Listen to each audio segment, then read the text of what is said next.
My name is Nathan Timmel, and I'm a stand-up comedian. In my time as a professional joke slinger, I've been lucky enough to provide laughter to American soldiers stationed far from home. You've probably heard of the ever-popular USO tour, but they're generally interested in celebrities. I flew under the banner of MWR, Morale, Welfare, and Recreation. I didn't perform at big Bob Hope-type shows. These were smaller, more intimate gatherings. My first few tours were in countries at peace. South Korea and Japan were lovely to visit, but the shows were, well, let's put it this way. In a place like Japan, soldiers can leave the base at night. They're in a safe country, so they can go into town, hit the bars, see the sights. Many of the shows were sparsely attended. I appreciated the hell out of the people who did show up to laugh, but 10 soldiers in a 75-person room doesn't really create a whole lot of energy. Then, in 2004, I got to visit Iraq. The difference in audience size was immediate. In Iraq, when off duty, soldiers were stuck kicking the very rocks they had just been guarding. They could go to the base gym, the mess hall, or their barracks, but they were stuck doing the same few things repeatedly. The world outside their blast walls wasn't safe, so they couldn't go anywhere to blow off steam. When a comedian showed up, it was a big event. The audiences were pumped for something different. The fact I wasn't famous didn't matter. All they wanted was a distraction. Something to help them escape the day-to-day Groundhog Day they existed inside. And I gave that to them. I toured bases large and small, from the biggest of the big in the green zone to forward operating bases in the middle of the desert, which is basically the middle of nowhere. This brings us to 2005. In October of 2005, I traveled to Afghanistan. According to the politicians, it was mission accomplished in Iraq, but in Afghanistan, things were far from over. My landing point was Kandahar. What was once an international airport was now an enormous military base. I was supposed to start performing around the country immediately, but transportation was scarce due to the Kashmir earthquake in Pakistan. Every available helicopter was put to use for humanitarian missions, and carting a comedian around was rightfully deemed non-essential. And yeah, you heard that right. Comedians were carted around the country on helicopters. I got to fly in Chinooks and Blackhawks. It's pretty amazing. With convoys being targeted left and right, the optics of a civilian being injured or worse while trying to raise morale would be awful. So, entertainers were treated like endangered pandas. We had our handlers, and they watched out for us so that we didn't make the news in the worst of ways. Anyway, during my downtime at Kandahar, I had the unfortunate opportunity to attend a ramp ceremony. An American soldier lost his life in an ambush in the Afghani hills. I was allowed to witness the loading of his flag-draped casket aboard the plane home. Now, I should explain. The military base at Kandahar, in 2005 at least, was international in nature. I couldn't tell you exactly how many countries were represented within its walls, but I visited with soldiers from England, France, and Romania, to name just a few. Now, I mention this because even though the ramp ceremony was honoring an American soldier, men and women from every nation appeared. Which specific flag they saluted didn't matter. Everyone respected the dead, borders be damned. In a war zone, the uniform creates a brotherhood that surpasses differences between governments. While politicians argue, soldiers unite. And here's the kicker. The fallen soldier wasn't even stationed at Kandahar. He was from a base out in the field. This means there is an overwhelming probability that those paying tribute, foreign or even American, had never even met the man. Such things didn't matter to them. They were there to honor the fallen because they knew all too well the meaning of the phrase, "There, but for the grace of God, go I." Living in a war zone meant they knew that it was nothing but happen chance that had them standing on the tarmac and not laying in the casket. They knew that somewhere parents were tearfully awaiting their child's arrival, and that a friend of the fallen, a fellow soldier, would accompany the body all the way to its destination. Once there, that person would look a mother, father, or wife in the eye and hand over the flag currently draped across the coffin. That soldier might have the awful reality of coming face to face with heartbroken children, sons and daughters of the deceased. Such a moment could crack a heart of stone.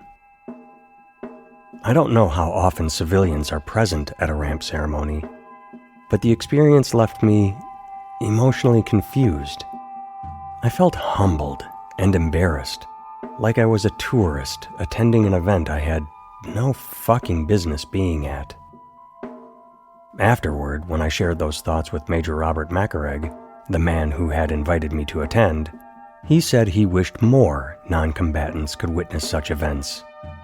The more you are aware of the cost of war, the less you support the idea of war.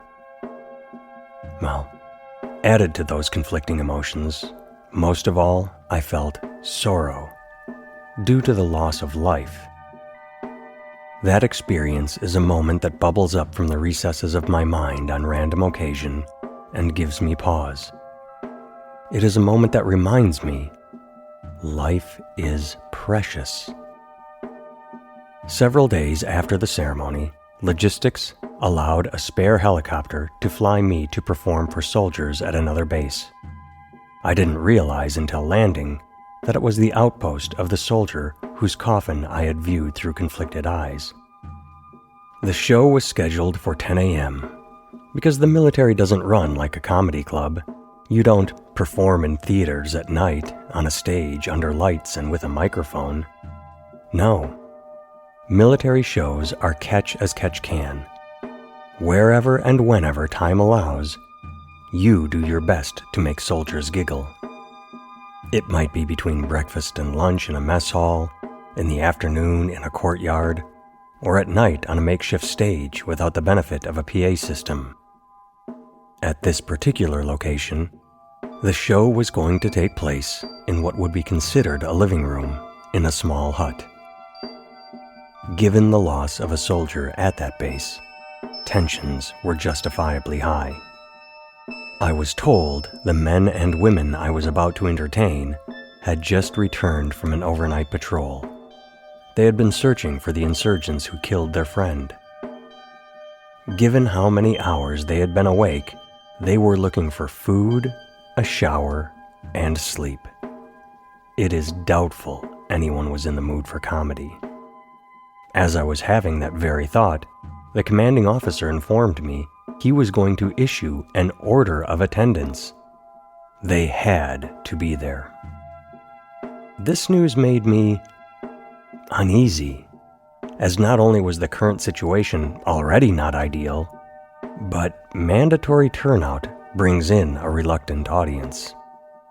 These would not be the soldiers I was used to, people chomping at the bit for a distraction. These soldiers would be a mix of exhausted, angry, and sad. A few minutes before go time, I got into position, and soon 17 tired soldiers with sleep-deprived eyes slowly made their way in to sit wherever they could. They sat on couches, chairs, even the floor. Some of the faces seemed so very, very young to me. Being 18 might make you an adult by default, But when I think about what I was dealing with at that age, compared to the enormous stress and pressure those in front of me were living with daily, there is absolutely no parallel.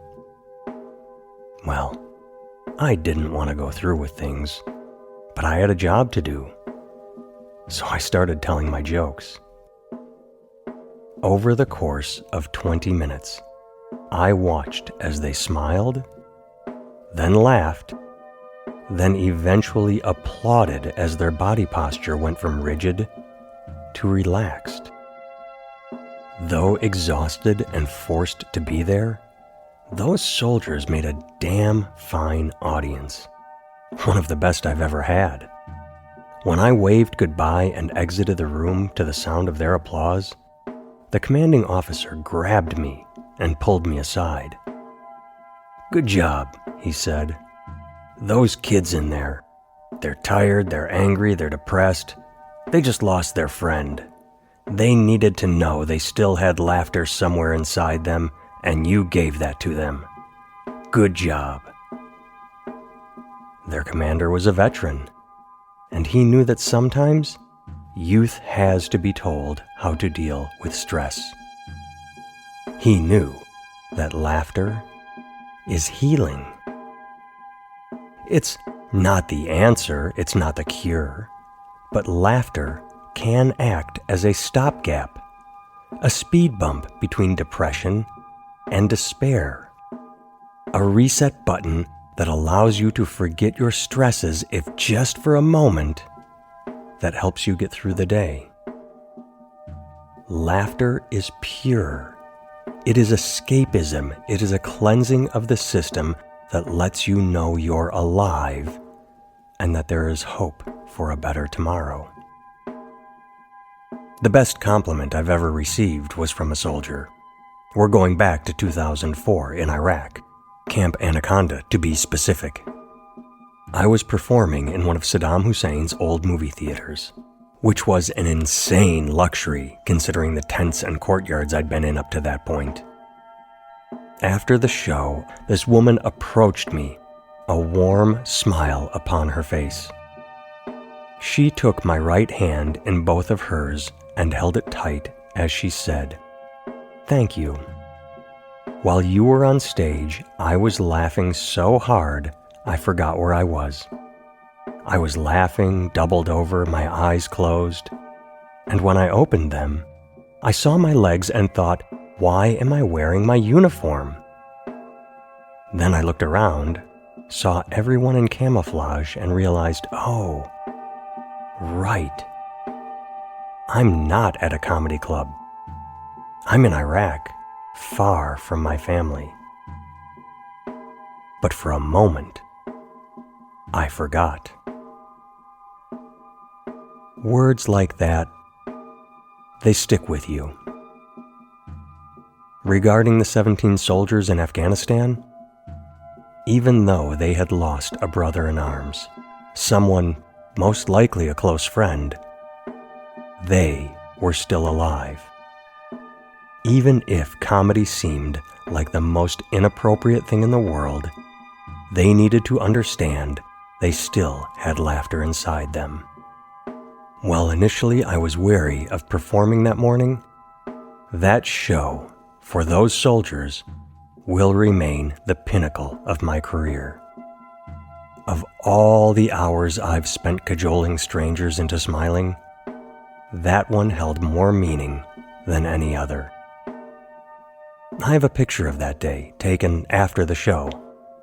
I'm sitting on the floor in the center of everyone, and my eyes are wide as if I was just surprised by the flash of the camera and thought I had several more seconds to ready my face.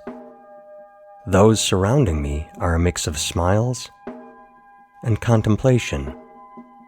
They've enjoyed the show, but laughter in such a place is fleeting.